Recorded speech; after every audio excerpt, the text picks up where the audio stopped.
आप सभी को मेरा नमस्कार। आज प्रतिभा के कारवां में आप सभी का स्वागत है। जिस तरह से आपको कहा था मैंने कि हर एक बस्ती के कलाकार से आपकी मुलाकात करवाएंगे, तो प्रतिभा के कारवां में आज हम आपको मिला रहे हैं डॉक्टर सिमी भाटिया। ये भी बहुत अच्छे कलाकार हैं और कला के साथ साथ इन्होंने पत्रकारिता भी, मीडिया भी, इसमें भी बहुत सारे काम किए हुए हैं।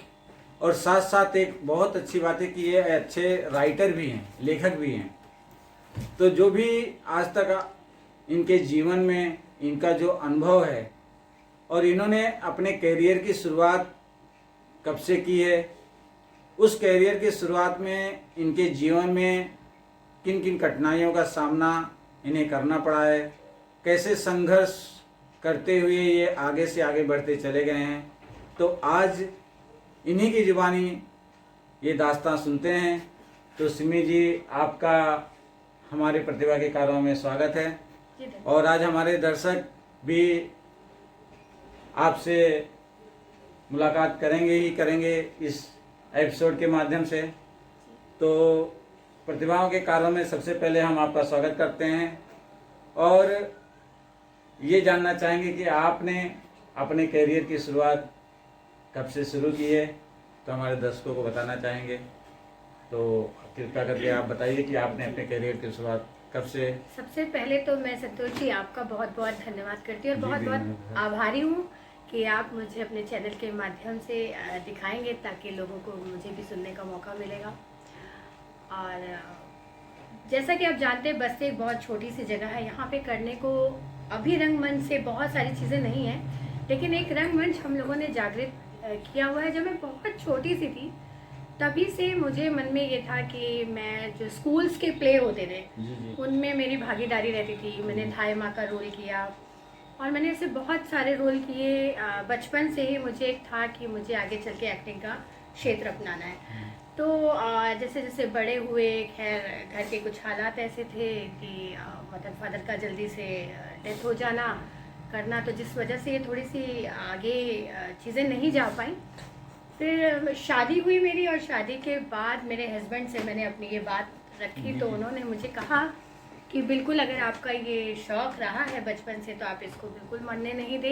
ये बहुत बड़ी बात थी। तो ये तो आपको बताना चाहेंगे कि सिमी जी के लिए सबसे बड़ी उपलब्धि थी, क्योंकि इनके पति भी इनका सपोर्ट कर रहे थे और इस क्षेत्र में इन्हें आगे बढ़ने की भी प्रेरणा दे रहे थे।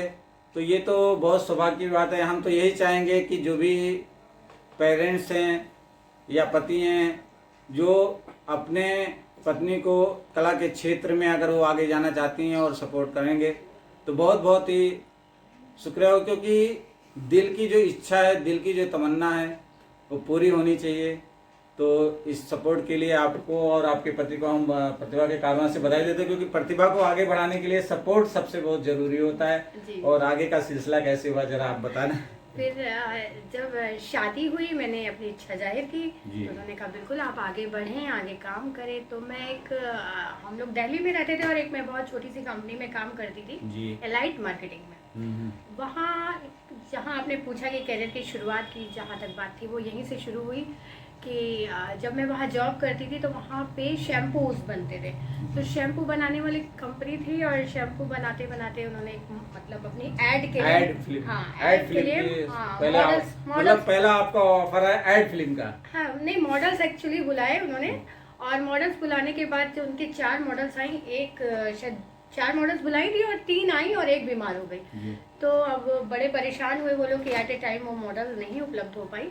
तो उन्होंने मुझे देखा, मैं रिसेप्शन पे थी और उन्होंने कहा चलिए इनको ही खड़ा करिए, इनको ही मेकअप करिए और इन्हें ही खड़ा करिए। तो उन्होंने मुझे वहाँ पे खड़ा किया और मतलब फॉर्चुनेटली मेरी किस्मत कहिए या मेरे जो बचपन का शौक रहा वो कहिए या जो मेरा सोचने का तरीका था वो कहिए, उस हिसाब से मैंने वो बहुत अच्छा बोला वहाँ पर।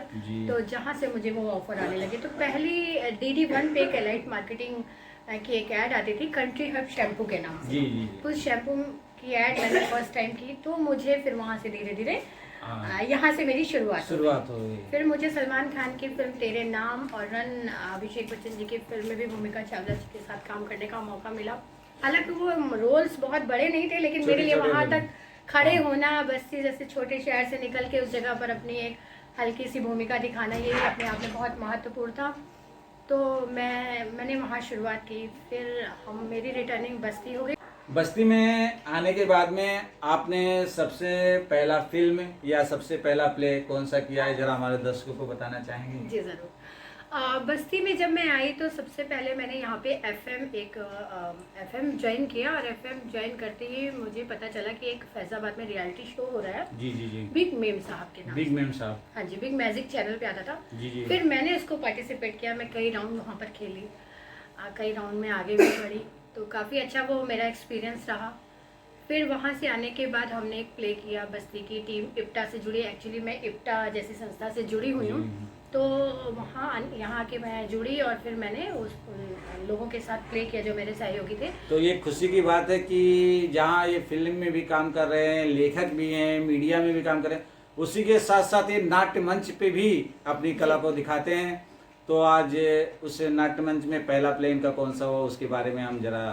जी, हमने एक प्ले किया मंत्र, जो मुंशी प्रेमचंद जी के मंत्र। द्वारा लिखित रचना थी। इसको हम लोगों ने किया और बहुत ही ये नाटक इतना दमदार रहा कि मतलब वहाँ पे कैमरामैन और जो भी लोग खड़े थे वो देख नहीं पाए वो प्ले। मैं भक्तिन की भूमिका में थी, जी जी जी। तो वहाँ देख नहीं पाए वो, और वो कैमरा लगा के यूँ छोड़ के चले गए कि मतलब उनकी आंखों से आंसू बह रहे थे। और लोगों ने मुझे बहुत सराहा, बहुत अपने गले से लगाया। मेरे लिए बहुत अविस्मरणीय रहा वो दिन, तो बहुत खुशी हुई। मंत्र प्ले आपका पहला, बस्ती में आने के बाद में पहला प्ले आपका मंत्र हुआ। और पहली फिल्म कौन सी हुई है? मेरी पहली फिल्म हुई एक भोजपुरी की बागी भई सजनवा हमार। चूंकि मैं पत्रकारिता से भी जुड़ी हूँ, तो मुझे वहाँ पे पत्रकार की भूमिका के लिए बुलाया गया और मैं वहाँ गई और मैंने वो किया। फिर उसके बाद मैंने हिंदी फिल्में की, फिर मैंने भोजपुरी की 2-3 फिल्में की हैं। डायरेक्टर संजय श्रीवास्तव जी की फिल्म की है, 3-4 फिल्में की हैं। फिर मैंने एक संतोष श्रीवास्तव जी, प्रमोद श्रीवास्तव जी की एक फिल्म है रूह, उसको किया है, वो भी बहुत जल्दी आपके प्ले स्क्रीन आ जाएगी उसकी भी। और मैंने अभी आश्रम वेब सीरीज़ जो ये प्रकाश झा जी की है, आश्रम, जिसका बड़ा नाम भी हो गया है, और बॉबी देओल जी के साथ भी मैंने उसमें भूमिका अपनाई है। आश्रम। जी, आश्रम। और अभी मेरी फिल्म आने वाली है वॉ गाडवा, जो जफर खान जी के द्वारा निर्देशित है, और 1-2 फिल्म्स और मेरी आने वाली है जो पाइपलाइन में है। चलिए, बहुत अच्छी बात है। इसके लिए शुभकामनाएं आपको कि जो भी आप फिल्में की हैं वो जल्दी से जल्दी फ्लोर पे आएँ और लोग उसको देखें और प्रतिभाओं का सम्मान करें।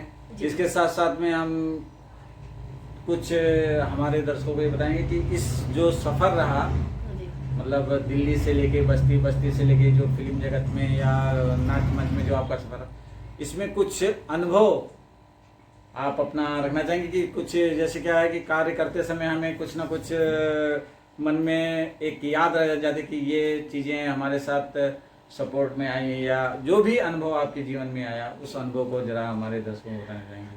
हाँ, नहीं देखिए, और अनुभव के साथ साथ किसी भी प्ले का या किसी भी मतलब जो भी आपके अनुभव में आया है उसके साथ साथ में कुछ एक कविता के रूप में या डायलेक्ट के रूप में आप उसको भी जरा रखेंगे तो बहुत अच्छा होगा, क्योंकि दर्शकों को उस पता चलेगा उस विषय के लिए। जी, नहीं, वो कहते हैं कि जब भी आप कोई काम करने जाते हैं तो कठिनाइयाँ तो आती हैं। जी जी। बस इंसान को अपने लक्ष्य से नहीं भटकना चाहिए। और परेशानियाँ तो मेरे जीवन में भी बहुत आई, पैसे के लेकर के भी बहुत उतार चढ़ाव आए। सपोर्ट के लिए तो खैर मेरे पति और मेरे 2 बच्चे हैं, सपोर्ट तो मुझे घर का पूरा मिला।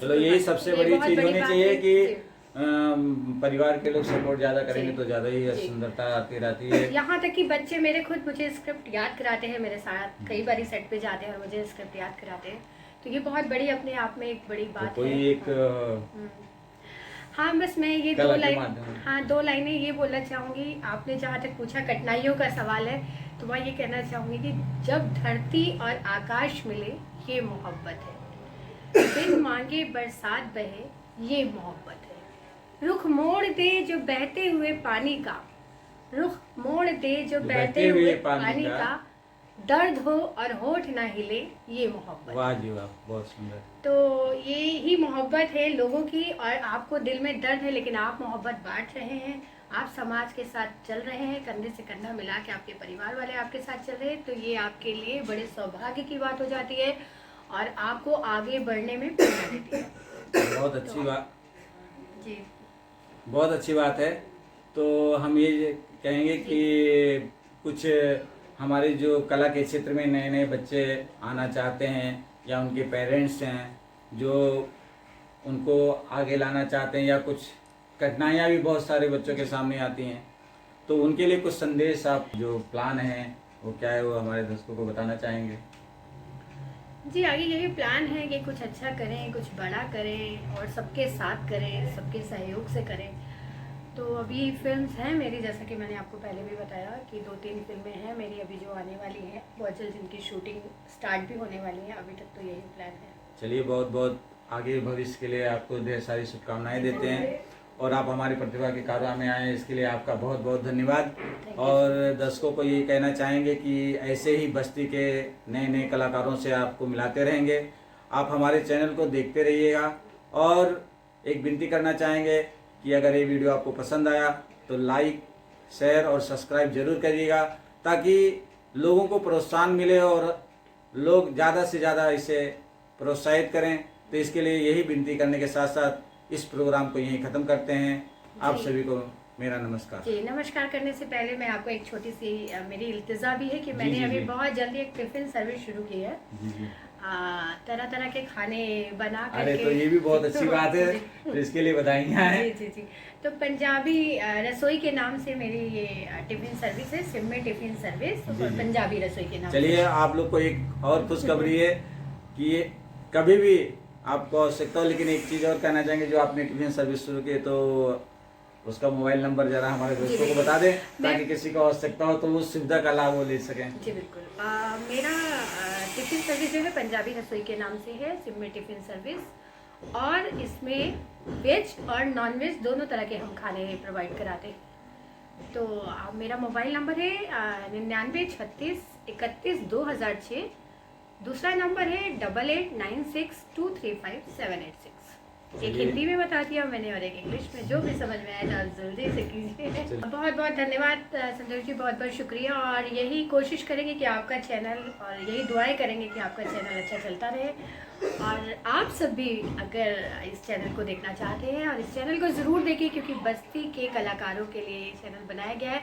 हो सकता है अगले कलाकार आप हो और आपका इंटरव्यू भी हम लेने जल्दी हैं। तो इसके लिए आपको करना क्या है, आपको एक रेड पट्टी में सब्सक्राइब का बटन दिख रहा होगा, उसको जल्दी से क्लिक कर दीजिए और लाइक कर दीजिए, अपने अच्छे अच्छे कमेंट्स कर दीजिए, ताकि हम अपने इस चैनल को और कैसे इम्प्रूव कर सकते हैं उसके बारे में भी आप जरूर बताइएगा। और फिर हम उपस्थित होंगे ऐसे ही नए कलाकार के साथ में, और यहीं पे हम आपसे विदा लेते हैं। नमस्कार।